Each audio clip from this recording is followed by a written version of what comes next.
Ons lees van 'n verhaal in Lukas 8, vanaf vers 43 tot 48, van 'n vrou wat 12 jaar lank aan bloedvloeiing gely het. En die Bybel sê vir ons, dat hierdie vrou het alles wat sy gehad het, spandeer aan geneeshere, en net niemand kon haar genees het nie.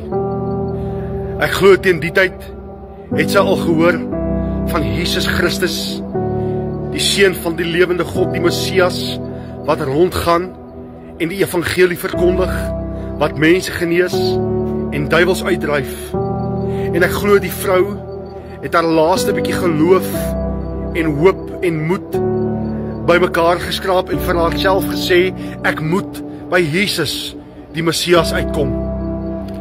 As ons verder lees, sien ons dat sy deur die skare gedruk van agter af en agter aan die soem van Jesus sy kleed gevat en onmiddellik was sy genees.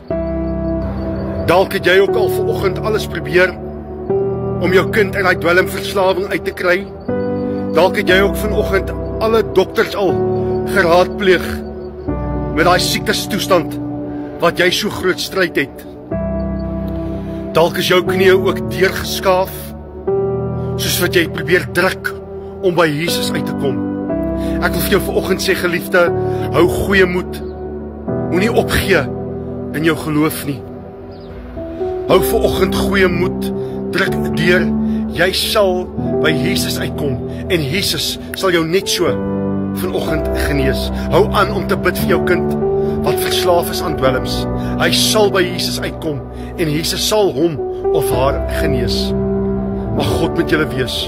Hou goeie moed. Amen en amen.